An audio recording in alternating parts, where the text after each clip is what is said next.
अस्सलाम वालेकुम। Today we are going to discuss male reproductive system, जिसमें हम एक्सटर्नल जेनिटेलिया भी डिस्कस करेंगे, इंटरनल जेनिटेलिया भी डिस्कस करेंगे। एक्सटर्नल में हमारे पास आता है स्क्रॉटम, टेस्टिस एंड एपिडिडमस। ठीक है, पहले हम वो डिस्कस करेंगे। उसके बाद इंटरनल जेनिटेलिया में हमारे पास आते हैं वाइस डेफरेंस, सारे gland, seminal vesicles, prostate, bulbourethral glands, ejaculatory ducts, वो सारा कुछ हम इंटरनल में डिस्कस करेंगे। ठीक है, जबकि जो उसके नीचे यूरिथ्रा वाला पोर्शन है वो हम डिस्कस करेंगे पेरिनियम के साथ। ठीक है, तो हम स्टार्ट करते हैं एक्सटर्नल यूरिथ्रा, एक्सटर्नल जेनिटेलिया से। ठीक है, जिसमें हमने टेस्टिस के बारे में सारी चीजें डिस्कस करनी है, बट बिफोर टेस्टिस हम स्क्रॉटम के बारे में पढ़ेंगे। स्क्रॉटम क्या है? It is the out pouching of the lower part of interior abdominal wall, यानी ये इंटीरियर एब्डोमिनल वॉल जब पेल्विस में आती है, this is the interior and this is the posterior abdominal wall. तो जब पेल्विस में इंटीरियर एब्डोमिनल वॉल आती है तो वो एक पाउच बना लेती है। ठीक है, जिसे हम स्क्रॉटम कहते हैं, और इस पाउच के अंदर हमारे पास जो है वो टेस्टिस प्रेजेंट होती हैं। टेस्टिस के साथ एपिडिडमस और lower ends of the spermatic cords भी। ठीक है, अब हमारे पास ऐसा नहीं है कि अगर ये स्क्रॉटम है और ये टेस्टिस है तो स्किन के फौरन बाद जो आपके पास टेस्टिस आ जाएंगी। नो, इसके in between there are many layers. ठीक है, वो किस किस चीज से लेयर्स बन रही हैं वो ये लिखा हुआ है। ठीक है, जिसमें स्किन है सबसे ऊपर, फिर सबक्यूटेनियस टिश्यू है जिसमें हमारे पास एक मसल होता है डार्टोस मसल, जिसको कवर किया होता है डार्टोस फेशिया ने। इस मसल का क्या फंक्शन होता है? ये मसल हमारे पास जब कॉन्ट्रैक्ट करता है तो जो स्क्रॉटम है वो थोड़ा सा टाइट हो जाता है, यानी वो फ्रीली हैंग नहीं कर रहा होता, तो ये उसका टोन मेंटेन करने में हेल्प करता है। ठीक है, उसके बाद अगर ये रिलैक्स होता है तो वो हैंग कर रहा होता है ज्यादा। उसके बाद हमारे पास external spermatic fascia, cremaster muscle, internal spermatic fascia और ट्यूनिका वेजाइनालिस। ट्यूनिका वेजाइनालिस से आगे फिर हम टेस्टिस की कवरिंग्स की तरफ जाते हैं। ठीक है, तो अब ये सारी लेयर्स आती कहाँ कहाँ से हैं, एब्डोमेन में किस किस चीज की, किस किस मसल की कंटिन्यूएशन होती है, वो हम एक डायग्राम से डिस्कस करते हैं। सो ये बहुत अच्छी डायग्राम है, इससे आपको समझ आ जाएगी कि किस तरह से जो है वो ये सारी लेयर्स बन रही हैं। तो हम इस नीचे वाले पोर्शन से स्टार्ट करते हैं। अगर आप सबसे आउटर मोस्ट देखें तो वो क्या लेबल्ड है? दिस इज सबक्यूटेनियस टिश्यू और स्किन। वही एब्डोमेन से, ये एब्डोमिनल पार्ट है। ठीक है, जिसमें आपको डीप और सुपरफिशियल इन्वाइनल रिंग्स नजर आ रहे हैं। ठीक है, और ये चीजें नीचे कंटिन्यू हो रही हैं इनटू स्क्रॉटम। ठीक है, तो सबसे पहले तो सबक्यूटेनियस टिश्यू और जो स्किन है वो हमारे पास इधर कंटिन्यू हो रही है, और सबक्यूटेनियस टिश्यू में हमारे पास डार्टोस मसल और डार्टोस फेशिया प्रेजेंट होता है। ठीक है, उसके बाद अगर आप इसके अंदर देखें तो ये जो सेकंड नंबर पर लेबल हुआ है, this is external spermatic fascia, और हमने पीछे भी पढ़ा है कि सेकंड नंबर पर आता है, थर्ड नंबर पर आता है एक्सटर्नल स्पर्मेटिक फेशिया। तो अगर आप इसका कोर्स ऊपर से रिवाइज करें तो ये कहाँ से आ रहा है? Grey colour, this muscle, and this is what external oblique, यानी जो एक्सटर्नल स्पर्मेटिक फेशिया है ये कंटिन्यूएशन है from the aponeurosis of external oblique muscle. ठीक है, उसके बाद जो क्रीमास्टर मसल है, क्रीमास्टर मसल कंटिन्यूएशन है इंटरनल ऑब्लिक मसल का। ठीक है, अगर आप इन लाइंस को पीछे ट्रेस करें तो ब्राउन कलर में क्रीमास्टर मेंशन है, तो वो इंटरनल ऑब्लिक से आ रहा है। उसके बाद जो इंटरनल स्पर्मेटिक फेशिया है वो ट्रांसवर्सालिस मसल और ट्रांसवर्सालिस फेशिया से आ रहा है। ठीक है, ये स्काई ब्लू कलर में। ठीक है, उसके बाद हमारे पास आती है ट्यूनिका वेजाइनालिस। ट्यूनिका वेजाइनालिस की जो है एम्ब्रियोलॉजिकली, ये एम्ब्रियोलॉजिकली डेवलप होती है। एम्ब्रियोलॉजिकली कैसे डेवलप होती है कि जब टेस्टिस चूंकि लंबर रीजन में डेवलप होती हैं, जब टेस्टिस डिसेंड करती हैं तो वो प्रोसेसिस वेजाइनालिस को अपने साथ ले आती हैं, और जब स्क्रॉटम में आ जाती हैं तो वो प्रोसेसिस वेजाइनालिस को एंटीरियरली इन्वेड करके उसके अंदर डबल लेयर स्ट्रक्चर में खुद को कवर कर लेती हैं। इसको अगर आप डायग्रामेटिकली देखें तो मेरे पास इसकी एक डायग्राम है जो कि काफी आगे है, हम देख लेते हैं। ठीक है, वो डायग्राम हमारे पास ये है। ठीक है, कैन यू सी के टेस्टिस डेवलप हुई हैं। ठीक है, यहाँ पर टेस्टिस ऊपर एब्डोमेन में, लोअर एब्डोमेन में डेवलप हुई हैं। ठीक है, जब वो नीचे आ रही थी ड्यूरिंग इट्स डिसेंट तो उन्होंने अपने नीचे, एक तो ये पोर्शन है ना जो बिल्कुल टेस्टिस के अलॉन्ग है, एक ये टेस्टिस के नीचे है, this is known as processus vaginalis. जब टेस्टिस स्क्रोटम के अंदर आ जाती हैं तो जो ऊपर वाला रीजन जो कम्युनिकेट कर रहा होता है विद द पेरिटोनियल कैविटी वो ऑब्लिटरेट हो जाता है, and it remains as a fibrous remnant of processus vaginalis. जबकि जो नीचे वाला पोर्शन है प्रोसेसिस वेजाइनालिस का, वो हमारे पास टेस्टिस उसको इन्वेड कर लेती हैं, खुद को उससे कवर कर लेती हैं, और वो बन जाती है टेस्टिस की कवरिंग, जिसको हम ट्यूनिका वेजाइनालिस कहते हैं। तो ये है इसका ओरिजिन। ठीक है, वापस अगर हम अपनी बैक टू आवर स्लाइड जहाँ पर हम थे, तो वी वर डिस्कसिंग कि हमारे पास सबसे फिर एंड पर स्क्रॉटम की लेयर्स में क्या आती है? हमारे पास आती है ट्यूनिका वेजाइनालिस। ठीक है, तो यू कैन नाउ अप्रिशिएट कि यहाँ पर सारे स्ट्रक्चर्स कैसे आ रहे हैं। उसके बाद है कि स्क्रॉटम की ब्लड सप्लाई क्या है? Scrotum supplied by pudendal arteries, जिसमें एक्सटर्नल पुडेंडल आर्टरीज की सुपरफिशियल और डीप ब्रांच होती है, और इंटरनल पुडेंडल की स्क्रॉटल ब्रांच होती है। नर्व सप्लाई में इसकी genital branch of genitofemoral nerve and anterior third of scrotum is supplied by ilioinguinal nerve. Okay, so now we will talk about testes. तो testes क्या हैं? These are the male reproductive organs. ठीक है, these are the paired ovoid reproductive glands. ठीक है, oval shaped structures हैं जो कि bag of skin called scrotum में present होते हैं। ये responsible, इनके अंदर germinal epithelium होती है, seminiferous tubules होती हैं, which is responsible for the production of sperms, that is spermatogenesis, which is the main process for the sustainability of life. ठीक है, तो और hormones release करते हैं different ओके अच्छा, अब अगर आप एनाटॉमिकली देखें तो ये स्क्रोटम के अंदर लाई कर रहे हैं और जो लेफ्ट वाली टेस्टिस है it is a bit lower than the right one, ठीक है, और इसकी वास डिफरेंस भी लोअर होने की वजह से अ बिट लॉन्गर होती है। उसके बाद अब अगर हम इसके एक्सटर्नल फीचर्स पर आए तो ये ओवल शेप स्ट्रक्चर होता है, दो पोल्स हैं इसके, एक अपर पोल है एक लोअर पोल है, दोनों पोल्स स्मूथ हैं, कन्वेक्स हैं, ठीक है। लोअर पोल पर किसी चीज की अटैचमेंट नहीं है, जबकि अपर पोल पर आपके पास अपर पोल से एपिडिडमस जो है वो स्टार्ट होता है और फिर वो इसके पोस्टरोलैटरली जाकर उसकी हेड बॉडी और टेल टेस्टिस की पोस्टरोलैटरल सरफेस को थोड़ा सा कवर करते हैं और फिर वो नीचे से एक्सटेंड करता हुआ वॉइस रेफरेंस के तौर पर कंटिन्यू हो जाता है, ठीक है। तो अगर अपर पोल पर अटैचमेंट है एपिडिडमस की थ्रू अपेंडिक्स ऑफ टेस्टिस, ठीक है, जो कि रेमनेंट है पैरामीजोनेफ्रिक डक्ट का, इसकी एम्ब्रियोलॉजी में हम पढ़ेंगे पैरामीजोनेफ्रिक डक्ट क्या होती है, ठीक है। और lower pole is just smooth and convex, ठीक है। बॉर्डर्स देखें तो इसके दो बॉर्डर्स होते हैं, एक एंटीरियर बॉर्डर होता है और एक पोस्टीरियर बॉर्डर होता है, और अगर दो बॉर्डर्स हैं तो सर्फेसेस इसकी भी दो होती हैं, और वो कौन सी सर्फेसेस होंगी, अगर बॉर्डर्स एंटीरियर और पोस्टीरियर हैं तो सर्फेसेस मीडियल और लैटरल होंगी, ठीक है। और एंटीरियर बॉर्डर इसका स्मूथ है, कन्वेक्स है और कंप्लीटली, क्योंकि मैंने ट्यूनिका वजाइनालिस के जब हमने पढ़ा है ट्यूनिका वजाइनालिस यूं करके कवर करी है ना टेस्टिस को, तो एंटीरियरली तो पूरा कवर करती है लेकिन पोस्टीरियरली थोड़ी सी डेफिशिएंट होती है, तो इसका जो एंटीरियर बॉर्डर है वो कवर्ड होता है, पोस्टीरियर बॉर्डर थोड़ा सा रह जाता है, पार्शली कवर्ड होता है, और इसके लैटरल पार्ट पर एपिडिडमस लाई करती है और एपिडिडमस को टेस्टिस से सेपरेट करा होता है जो कैविटी, अच्छा जो जब ट्यूनिका वजाइनालिस इस तरह से कवर करती है ना तो ये तो टेस्टिस होगी, लेकिन जो एपिडिडमस है ना वो भी इसको थोड़ा सा इन्वेड कर देती है और उसकी वजह से ये साइनस ऑफ एपिडिडमस बन जाता है, ठीक है। तो ये भी एक स्ट्रक्चर है। और एपिडिडमस टेस्टिस के अपर पोल से एपिडिडमस कैसे अटैच होता है, वाया अपेंडिक्स ऑफ टेस्टिस। तो ये इसके कुछ फीचर्स थे। उसके बाद सर्फेसेस दोनों कन्वेक्स और स्मूथ होती हैं, मीडियल एंड लैटरल। अच्छा जी, उसके बाद अब टेस्टिस की कवरिंग्स पढ़ें तो we will start from tunica vaginalis जहाँ पे हमने छोड़ा था इसको, ठीक है। अब ट्यूनिका वजाइनालिस के बाद इसकी तीन कवरिंग्स हैं, tunica vaginalis, tunica albuginea and tunica vasculosa. Tunica vaginalis हमने पढ़ लिया क्या है, पेरिटोनियम की डबल लेयर्ड है, एक पैराइटल लेयर है एक विजरल लेयर है, ठीक है, क्योंकि वो इस तरह से कवर करती है, कैसे कवर करती है, इस तरह से डबल लेयर्ड होती है ना। तो ये टेस्टिस है हमारे पास, तो एक जो टेस्टिस के बिल्कुल एडजेसेंट है दैट इज विसरल और ये वाली पैराइटल है, इनके दरमियान में एक पोटेंशियल स्पेस होती है, नॉर्मली यहाँ पर कुछ भी नहीं होता है, जबकि जब फ्लूइड, लेकिन यहाँ पर फ्लूइड या ब्लड एक्यूमुलेट हो सकता है जिसे हम हाइड्रोसील और हेमेटोसील कहते हैं। उसके बाद हमारे पास जो ट्यूनिका वजाइनालिस हमने पढ़ लिया, ट्यूनिका एल्बुजिनिया फाइब्रोफैटी टिश्यू होता है, ठीक है। अब ये जो आपको ये वाली नजर आ रही है दिस इज ये जो आउटर मोस्ट पिंक के बाहर है, ठीक है, ये ट्यूनिका वजाइनालिस है, ठीक है, जिसकी दो लेयर्स हैं, पैराइटल और विसरल, इन दोनों के दरमियान में पोटेंशियल स्पेस होगी। उसके बाद जो रेड कलर की बाउंड्री है दिस इज ट्यूनिका वेस्कुलोसा, और इन दोनों के दरमियान में आपको ट्यूनिका एल्बुजिनिया नजर आ रही है, ठीक है। उसके बाद अब अगर आप देखें तो ट्यूनिका वेस्कुलोसा वो लेयर है जहाँ पर जो टेस्टिस की ब्लड वेसल्स हैं और जो नर्व्स हैं वो सारी प्रेजेंट होती हैं। एल्बुजिनिया फाइब्रोफैटी होती है, थोड़ी सी थिक होती है और ये सपोर्ट प्रोवाइड कर रही होती है, शेप प्रोवाइड कर रही होती है। उसके बाद हमारे पास अब इसका स्ट्रक्चर कैसा है, इसका एक आउटर टफ फाइबर स्ट्रक्चर है ट्यूनिका एल्बुजिनिया, ठीक है। और ट्यूनिका एल्बुजिनिया इसकी ऑल ओवर द डायमीटर सही होती है, नॉर्मल होती है, लेकिन जो पोस्टीरियरली इसकी आके थोड़ी ज़्यादा थिक हो जाती है और जहाँ पर वो बहुत थिक होती है उसको हम कहते हैं मीडियास्टिनम टेस्टिस या मीडियास्टिनम ऑफ टेस्टिस। वहाँ से जहाँ पर वो थिक हो जाती है वहाँ से वो इनवर्ट सेप्टा सेंड करती है to divide the parenchyma of testis into different lobules, और एक टेस्टिस में अबाउट 250 to 350 जो है वो लोब्यूल्स बन जाते हैं, सॉरी 250 to 350 सेमिनिफेरस ट्यूब्यूल्स होती हैं, तो 3 से 4 जो है वो लोब्यूल्स बन जाते हैं, ठीक है। और इन लोब्यूल्स के अंदर आपके पास जो है वो सेमिनिफेरस ट्यूब्यूल्स प्रेजेंट होती हैं जिनके पास जर्मिनल एपिथेलियम होती है, they are responsible for production of sperms, ठीक है, ओके। उसके बाद जो सेमिनिफेरस ट्यूब्यूल्स हैं अगर हम उनकी तरफ से आएँ तो सेमिनिफेरस ट्यूब्यूल्स ये हैं, ये कंटिन्यू होते हैं एज स्ट्रेट ट्यूब्यूल्स फिर रेटी टेस्टिस में एंटर होती हैं, वो efferent ductule then epididymis then vas deferens, तो ये इनका जो है वो पाथ होता है। Okay now those were the features of testis. अब अगर हम ब्लड सप्लाई की बात करें तो टेक्स्ट रीड करने से बेहतर है आप डायग्राम देखें, डायग्राम में आपको बिल्कुल क्लियरली नजर आ रहा है, चूंकि टेस्टिस एब्डोमिनल रीजन में डेवलप होती हैं L2 के लेवल पर, तो ये अपनी आर्टीरियल सप्लाई भी वहीं से लेती हैं through the right and left testicular arteries, और जब ये डिसेंड होती हैं तो ये अपनी आर्टरीज और नर्व्स को भी साथ लेकर डिसेंड होती हैं, और जो पाथ ये फॉलो करती हैं इनकी आर्टरीज और नर्व्स भी सेम पाथ फॉलो करती हैं, यानी ये एब्डोमिनल कैविटी को क्रॉस करेगी through the posterior abdominal wall, उसके बाद deep inguinal ring, inguinal canal, और फिर सुपरफिशियल इंग्वाइनल रिंग से निकलकर स्ट्रोटम में टेस्टिस के पास आ जाएंगी और ये ट्यूनिका वेस्कुलोसा में जाकर एंड होंगी और वहां पर डिफरेंट ब्रांचेस में डिवाइड हो जाएंगी, right and left testicular arteries, and these are the branches of abdominal aorta at the level of L2।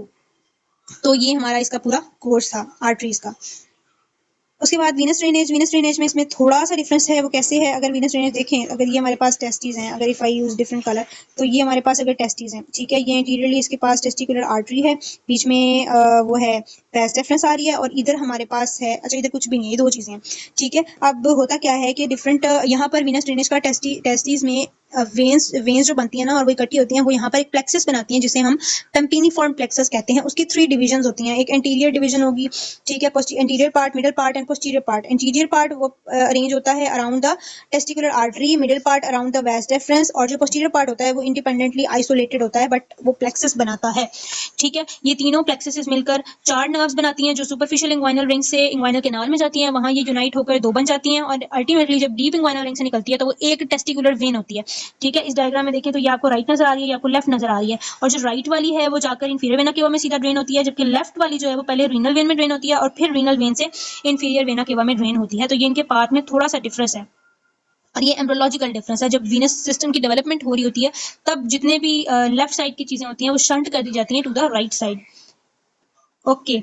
उसके बाद अब हमारे पास है नर्व सप्लाई ऑफ टेस्टिस। जो भी एक तो इसको जितना भी मेल रिप्रोडक्टिव सिस्टम है ना वो सारा सिंपैथेटिक फंक्शन के अंडर है, हर चीज ग्लैंड की सिक्रीशन से लेकर इजैकुलेशन तक। सिर्फ इरेक्शन ऑफ द पेनिस वो वाहिद फंक्शन है जो पैरासिम्पैथेटिक नर्वस सिस्टम के कंट्रोल में होता है, बाकी सारा कुछ सिंपैथेटिक फाइबर से आता है। अब टेस्टिस के जितने भी फंक्शन है, स्पर्मेटोजेनेसिस है और बाकी सारे जो हार्मोन प्रोडक्शन है वो सारे सिंपैथेटिक फाइबर्स के अंडर हो रहे हैं, and they arise from T10 of spinal segment, और दे रन क्योंकि ये भी टेस्टिस के साथ ही आती है नर्व सप्लाई, तो ये भी सेम कोर्स फॉलो करती है जो डिसेंट ऑफ टेस्टिस में टेस्टिस फॉलो कर रही होती हैं, ठीक है। और ये नर्व्स बनती कैसे हैं, ठीक है। नॉर्मली सिंपैथेटिक, अभी हम एंड पर डिटेल में भी मैं थोड़ा सा बता दूंगी, लेकिन सिंपैथेटिक नर्व जो होती है ना उनके डिफरेंट पार्ट्स होते हैं। लाइक अगर ये मेरे पास स्पाइनल कॉर्ड है और ये सिंपैथेटिक गैंग्लिया है, कुछ सिंपैथेटिक फाइबर्स क्या करते हैं, प्री गैंग्लियोनिक निकले, इधर साइनैप्स किए, इधर से पोस्ट निकले और जाकर ऑर्गन को सप्लाई कर दिया, ठीक है। और यहाँ पर अगर कोई प्लेक्सस पड़ा है तो ये उसमें साइनैप्स नहीं करेंगे, डायरेक्टली जाकर ऑर्गन को सप्लाई कर देंगे, इनोवेट कर देंगे। लेकिन कुछ फाइबर्स क्या होते हैं वो निकलते हैं स्पाइनल गैंग्लिया से, सिंपैथेटिक गैंग्लिया से पास तो करते हैं but they do not synapse, और यहाँ पर जो ऑर्गन के पास गैंग्लिया पड़ा होता है उसमें साइनैप्स बनाते हैं और फिर पोस्ट गैंग्लियोनिक फाइबर्स निकलकर इनको ब्लड सप्लाई करते हैं। तो यहाँ से सिंपैथेटिक गैंग्लिया से लेकर यहाँ तक जो नर्व बनती है उसे हम स्प्लैंक्टनिक नर्व कहते हैं, और पेल्विस के केस में हम उसे पेल्विक स्प्लैंक्टनिक नर्व कहते हैं। तो जो टेस्टिस है ना उसमें भी ये सेकंड वाला कोर्स फॉलो होता है। इनफैक्ट लोअर जीआईटी जितने भी विसरास हैं उन सब में मोस्ट ऑफ द केसेस में सेकंड वाला कोर्स फॉलो होता है, ठीक है। तो इसमें भी वही है, testicular artery from the aortic और रीनल सिंपैथेटिक प्लेक्सस, और ये जैसे मैंने बताया कि ये सिंपैथेटिक गैंग्लिया और एक जो बाद वाला प्लेक्सस है ना जहाँ पे ये वाली नर्व्स साइनैप्स करी होती हैं वो टेस्टिस के केस में कौन सा है, एओर्टिक या रीनल प्लेक्सस, ठीक है। तो वो इस पर जाकर साइनैप्स करती हैं, वो सिंपैथेटिक गैंग्लिया के अंदर साइनैप्स नहीं कर रही। उसके बाद उसके बाद कुछ क्लिनिकल हैं, ठीक है। I have talked about it कि हाइड्रोसील क्या होता है, जो पोटेंशियल स्पेस है ट्यूनिका वेजाइनालिस में उसमें अगर फ्लूइड एक्यूमुलेट हो जाए उसको हाइड्रोसील कहते हैं। बहुत पेनफुल कंडीशन होती है, ठीक है। और ये सारी प्रोसेसेस वेजाइनालिस की डेवलपमेंट दिखाई हुई है, ठीक है। और कुछ होते हैं जो कम्युनिकेटिंग हाइड्रोसील्स होते हैं, कुछ नॉन कम्युनिकेटिंग हाइड्रोसील होते हैं, यानी कुछ जो है वो एब्डोमिनल कैविटी के साथ, जैसे इस पिक्चर में कम्युनिकेट कर रहा है, ठीक है, और इस वाली में कम्युनिकेट नहीं कर रहा, ठीक है। You can see the difference कि इसमें एब्डोमिनल कैविटी से कम्युनिकेटिंग वाले में हो रही है कम्युनिकेशन और नॉन कम्युनिकेटिंग वाले में नहीं हो रही, वो क्लोज्ड है। अच्छा जी, इसके बाद अब हम इसका ट्रीटमेंट कैसे करते हैं, हम टैपिंग करते हैं वाया कैनुला। हम क्या करते हैं, हम सारी स्क्रोटल लेयर्स को पियर्स करते हुए हम जाते हैं पैराइटल और विसरल लेयर ऑफ ट्यूनिका वेजाइनालिस के दरमियान में और इस फ्लूइड को यहाँ से एक्साइज कर लेते हैं, ठीक है। तो ये इसका ऐसे ट्रीटमेंट सर्जिकली किया जाता है। उसके बाद वेरिकोसील क्या होता है, अच्छा वेरिकोसील से पहले एक और रिलेटेड टू हाइड्रोसील तो हम पढ़ लेते हैं। हाइड्रोसील के साथ साथ जैसे हिमेटोसील होता है वो उसमें फ्लूइड की जगह पर क्या जमा हो जाता है, ब्लड जमा हो जाता है, बाकी सारा सेम है, इसमें भी हम टैपिंग ही करते हैं, ठीक है। अब वेरिकोसील क्या होता है, हमने पेम्पिनिफॉर्म प्लेक्सस पढ़ा है, अगर पेम्पिनिफॉर्म प्लेक्सस की वेन्स डायलेट हो जाए, टॉर्चरस हो जाए तो उसको हम कंडीशन को वेरिकोसील कहते हैं, ठीक है। जब हम उसको पैल्पेट करेंगे तो they will feel like a bag of worms, ठीक है। तो और इसकी ट्रीटमेंट में सर्जरी होती है, ठीक है, और ये भी बहुत पेनफुल कंडीशन है, ठीक है। ओके उसके बाद है testicular torsion. Testicular torsion surgical emergency है, ठीक है। विद इन 6 आवर्स अगर आप इसको ट्रीट नहीं करेंगे तो patient will have the necrosis of testis and ultimately infertile through out his और हर लाइफ। तो उसके बाद इसमें होता क्या है, इसमें टेस्टिस की रोटेशन हो जाती है, rotation with in the scrotum, ठीक है। और इससे क्या होता है कि जो वास डेफरेंस और जो आर्टरीज हैं, जो नर्व्स हैं, वो सारी रोटेट कर जाती हैं और उनके दरमियान आप ये कह लें एक नॉट टाइप आ जाता है, ठीक है। It can cause severe pain, और अगर आप फॉरन इसको ट्रीट नहीं करेंगे तो फिर पेशेंट जो है वो कंटिन्यूस परमानेंट नेक्रोसिस में जा सकता है। So it is a surgical emergency. We have discussed, now we will talk about epididymis. epididymis क्या है, एक ट्यूबुलर स्ट्रक्चर है, ट्यूब है जो कि मल्टीपल कॉन्वोलेशंस में होती है, जिसने टेस्टिस को पोस्टरोलैटरली कवर किया होता है और ये उसके सुपीरियर पोल से अराइज होती है, और ये इसकी बॉडी हेड होता है, बॉडी होती है और टेल होती है, ठीक है। So it's a film structure lying posterior to testes with the vas deferens lying on its medial side, और ये रेटी टेस्टिस से efferent ductus के थ्रू कनेक्ट होती है और फिर ये vas deferens के साथ कंटिन्यू हो जाती है, ठीक है। और ये स्टोरेज स्पेस प्रोवाइड करती है। मैचुरेशन ऑफ टेस्टिस में इसका बहुत इंपॉर्टेंट रोल है, एक्सेस फ्लूइड को एब्जॉर्ब करती है, there are so many functions, और स्पर्म्स को अल्टीमेट मोटिलिटी ये प्रोवाइड करती है, ठीक है। इसके 3 पार्ट्स हैं, हेड, बॉडी एंड टेल, ठीक है। हेड किसके साथ कनेक्टेड होता है, डक्ट्यूल्स, एफरेंट डक्ट्यूल्स के साथ, और टेल हमारे पास vas deferens के साथ। उसके बाद अब आ जाते हैं इंटरनल जेनिटेलिया। अच्छा, एपिडिडमस की जो ब्लड सप्लाई है, नर्व सप्लाई है, because it is present just near to the testis, तो वो बिल्कुल टेस्टिस जैसी सेम होती है, बिल्कुल as it is testicular artery and those nerve fibres they are all same. तो अब हम पढ़ते हैं vas deferens। तो vas deferens आपको नजर आ रही है, vas deferens कहाँ है, ये एपिडिडमस के लोअर एंड से निकली है और ये पूरा कोर्स करते हुए ब्लैडर की बैक साइड पर सेमिनल वेसिकल्स की डक्ट के साथ मिल जाती है और इजैकुलेटरी डक्ट बना देती है, ठीक है।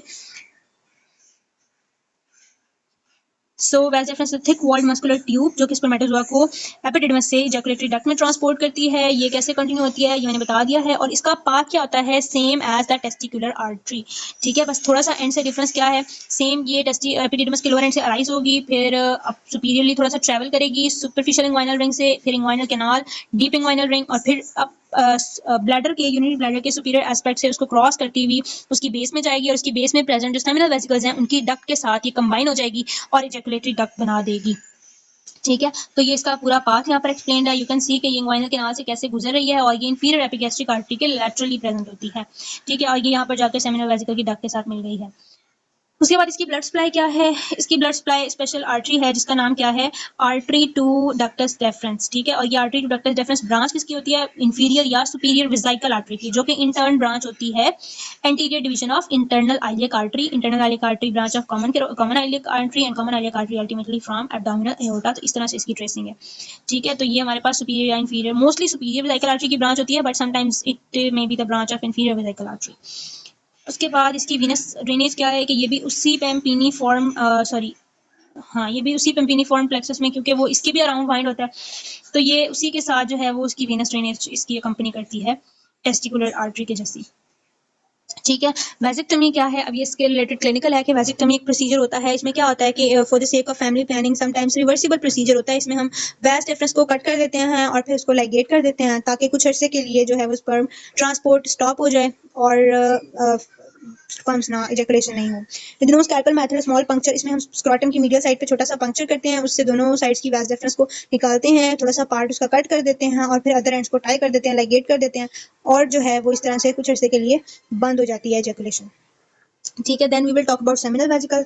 ये 2 पेयर्ड ग्लैंड्स हैं, ठीक है, जो प्रेजेंट होते हैं at the base of bladder, और ये बनते कैसे हैं, ये इनकी डक्ट और vas deferens मिलकर इजैकुलेटरी डक्ट बना देती है, ठीक है। हाईली कॉइल्ड ट्यूबुलर ग्लैंड्स हैं, ठीक है, और इनकी सिक्रीशंस बहुत ज़्यादा पार्ट बनाती हैं सीमेन का, 70% ऑलमोस्ट सेमिनल वेसिकल से आ रहा होता है, ठीक है। और इसकी सिक्रीशंस अल्कलाइन होती हैं, उसमें एनर्जी के लिए स्पर्म की एनर्जी प्रोवाइड करने के लिए फ्रुक्टोज भी होती है। सो सेमिनल वेसिकल आपको डॉटेड लाइंस के अंदर यहाँ पर जो है वो नजर आ रहे हैं, ये वाले, ठीक है। These are the seminal vesicles, बहुत क्वाइल्ड होते हैं, ठीक है, ये दोनों पेयर्ड होते हैं, और ये vas deferens आ रही है और ये नीचे प्रोस्टेट ग्लैंड है, ठीक है। सेमिनल वेसिकल्स के बाद इसकी अच्छा इनकी ब्लड सप्लाई क्या है, क्योंकि ये बिल्कुल ब्लैडर की बेस पर पड़े हुए हैं, तो ये जो ब्लैडर से ब्लड सप्लाई शेयर करते हैं मोस्टली इनकी इंफीरियर वेसिकल आर्टरी से ब्रांच होती है, या फिर इनके पीछे रेक्टम पड़ी है तो फिर रेक्टम से मिडल रेक्टल आर्टरी की कोई ब्रांच इनको ब्लड सप्लाई कर देती है, ठीक है। तो यहाँ पर ये इंफीरियर वेसिकल आर्टरी और यहाँ से मिडल रेक्टल आर्टरी इनको ब्रांच सप्लाई कर देती है, ठीक है। तो ये इनकी ब्लड सप्लाई होगी, और नर्व सप्लाई भी इसी के थ्रू कंपनी कर रही होती है।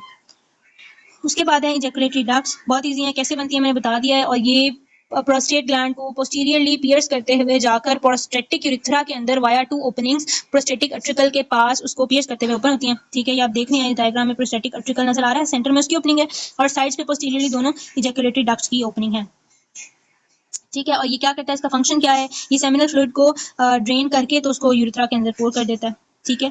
अब अगर प्रोस्टेट ग्लैंड आते हैं, प्रोस्टेट ग्लैंड की वीडियो अलग से है, वो you can go and watch it, उस पर पूरा फुल फ्लेज टॉपिक है। उसके बाद आ जाते हैं बल्बो यूरिथ्रल ग्लैंड्स, ये भी पेयर्ड ग्लैंड्स होते हैं। प्रोस्टेट ग्लैंड सिंगल होता है, बाकी आपके पास सेमिनल वेसिकल भी पेयर्ड होते हैं और बल्बो यूरिथ्रल ग्लैंड भी पेयर होते हैं, and they are located posterolateral to the membranous urethra, ठीक है। इस डायग्राम में भी ये छोटे छोटे नजर आ रहे हैं, ठीक है, ये मेम्ब्रेनस डायफ्राम के अंदर ही प्रेजेंट होते हैं, ये जो स्मॉल सर्कुलर ये लेबलिंग हुई है, ठीक है। तो यू कैन सी कि ये मेम्ब्रेनस यूरिथ्रा के एडजेसेंट प्रेजेंट होते हैं, and they contribute to final volume of semen by producing a lubricating mucus secretion. ठीक है। इसमें सारे ग्लैंड नजर आ रहे हैं, ग्रीन कलर में सेमिनल वेसिकल है, पर्पल में प्रोस्टेट ग्लैंड है, और उसके बाद आपको यू कैन सी कि ये आपको सब्सटेंस ऑफ यूरिथ्रा के अंदर ही ये जो छोटे छोटे ग्लैंड नजर आ रहे हैं, ठीक है, ये हमारे पास क्या है, बल्बो यूरिथ्रल ग्लैंड्स। ठीक हो गया। So that's all about the glands. अगर हम इनकी नर्व, इन सब की मैंने आपको बताया सिंपैथेटिक नर्व फाइबर्स आते हैं, और वो कैसे आते हैं वो रूट भी बता दिया है, वो थ्रू पेल्विक स्प्लैंक्निक नर्व्स, वो इंफीरियर हाइपोगैस्ट्रिक प्लेक्सस में, अब ये लोअर पार्ट से तो इंफीरियर हाइपोगैस्ट्रिक प्लेक्सस या पेल्विक प्लेक्सस में जो है वो ड्रेन करते हुए आएंगे, उनमें साइनैप्स करेंगे, और फिर जो है वो रिस्पेक्टिव विस्ट्रास को सप्लाई कर देंगे। So that's all about today's lecture. I hope that you have understood each and everything. If you have any question, you can ask me in comments. Thank you so much for watching. Allah Hafiz.